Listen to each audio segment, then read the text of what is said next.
Okay, so the next question is, what skills and milestones are typical for someone starting kindergarten? So I would say building relationships is really, really big. I think that, especially with our lives being so busy, that we don't often just like kind of go to the park and just see who's around, or just go to the library, or just hang out at the pool.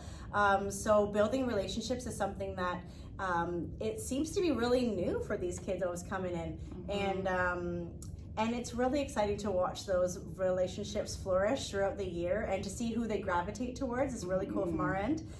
Communication, so expressing their needs, or even hearing what we are asking of them, is a really big thing. Yeah. And developing independence and confidence is absolutely huge. Yes. It's really fun to see by this point in the year too. You really start to see them flourish in that like capacity, and it's great to see how much they change over the year. Absolutely, Oh, for right? sure. Yeah. Oh, I love Yeah.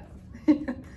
So the next question is, how do you integrate curriculum into their play? I know you kind of already touched on this, but if there's some more insight you could give, that'd be great. Yeah, absolutely. So like Mrs.Reeves had said earlier, we try to create invitations into the play, as well as like provocations. So there's certain like materials that we use. So for example, when we were doing our like learning about measurement, we use snap cubes, which are just little cubes that can snap together. And that's how we were measuring things. And we decided for one of our centers, we left those out and just saw what the kids did. Usually how they begin, they'll just build things with it. And then eventually, because we're using them in a different capacity during whole group or small group lessons, they start to use it as well for the proper task. Right. I find, especially like looking at math specifically, I like putting out different math tools and just seeing how they start to interact with them, and then being able to take that and using it to help even guide the curriculum for them as well. Yeah. Yeah, it's just really about seeing what they do with it after something like a whole group or a small group. Sorry, fly.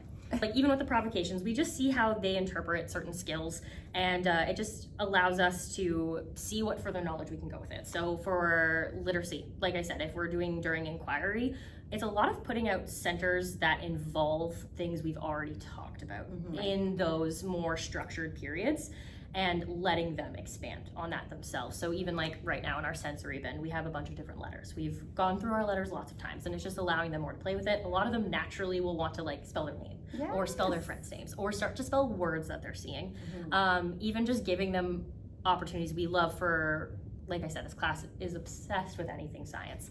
So we give them, with our tadpoles, we have a bunch of different pictures of different frogs and things like that around, and the kids are using it to build life cycles by themselves and labeling them properly to the best of their ability, just because those resources are with them. So it's really going off of, like I said, their interests and incorporating them into their learning. Yeah. Awesome. Love it.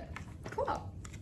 Okay, so we're gonna switch things up here. We had a lot of questions regarding toilet training and what that would look like if a child is not trained yet, if they're in still pull-ups, or if they were to have an accident throughout the day. How is that kind of handled in your classroom? With note that every classroom, it works differently, so this is what works best for you guys. As far as if they have accidents at school, which happens all the time, we require, and I've never been in a kindergarten class that doesn't, a change of clothes. That way we can help them with that. Then we send back everything for you with a little note just to make sure we can get another change of clothes when that happens. Right.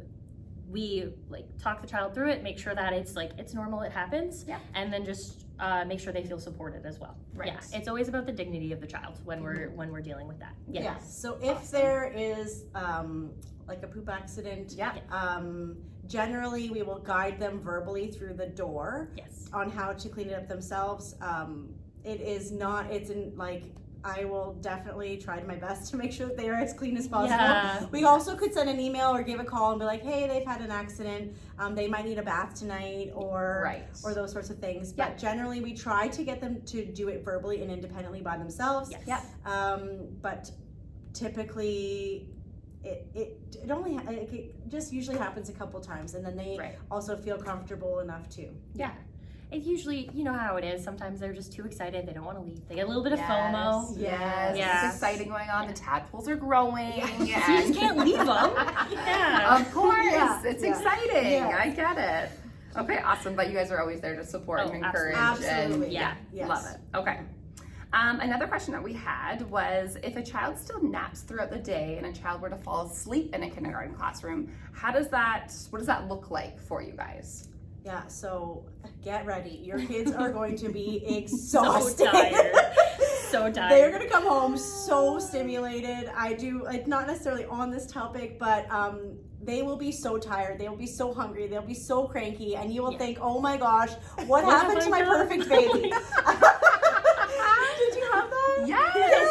She's still so tired. Exactly. And I do going want all people day. to know Yes. that is a typical thing. They are being so stimulated throughout the day, so they will be so tired. So if they fall asleep here, we let them sleep, honestly. We have a cube, we have a quiet corner. Sometimes we've even had a little guy fall asleep on the carpet, and we just the kids will put pylons around him to keep him quiet, to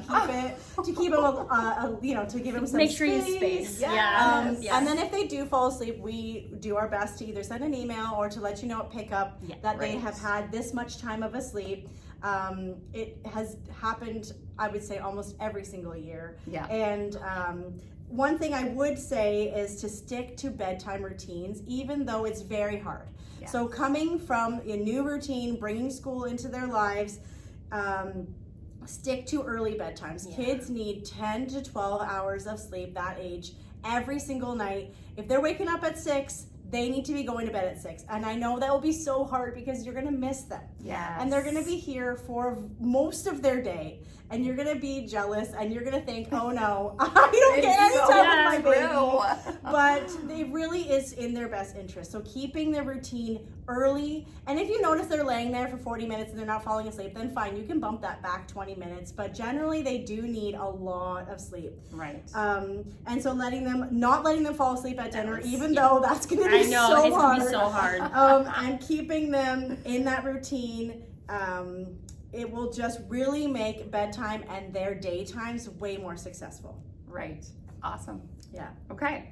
And so another question that came in was, a parent was asking, if a child is feeling anxious or crying at drop-off, how is that handled at the transition? And how does that child get supported throughout the day? Yeah, I love this question. I do, because I understand that I get to take your baby for more of your day. Yes. And at the beginning of the year, I've done it twice, but it is so hard to be like, I have no idea what's going on here. Yes. Like even some daycares, they'll have a camera in the corner that you could just watch. So, and this is all new. So I appreciate how much trust you're putting into us, and appreciate how hard that would be. Yes. And so we have a family wall in our classroom where families will send in a photo of their family, and we can go to the family wall and be like, oh, show me who you're missing.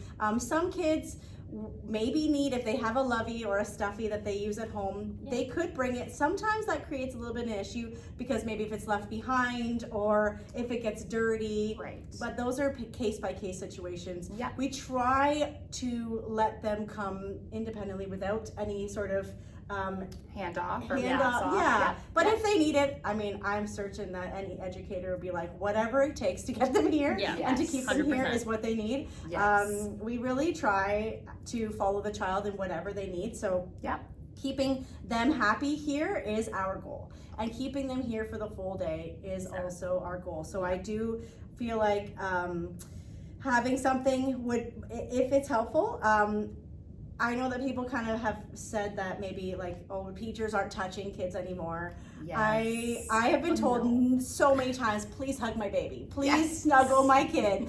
So if they're having a hard time coming in, we have a gate at our door that people drop off at. I will say to you, can I take them from you? And they'll be like, yes. I will take them, and then I can bring them to where we're going. And typically it does turn off pretty quickly. Right. It's that initial anxiety that we try to refrain. So we really suggest sticking to quick drop-offs, and as hard as that will be for you, it is what's best for the kid. Yes. So being quick, being confident, and saying, I will come back for you. Yes. I love you. You are safe here. I trust Mrs. Reeves, you're going to be fine, and I will come back at 3 o'clock or whatever the time is. Yep. And telling them that you will come back, that they are safe, and that you trust these people that you're leaving them with.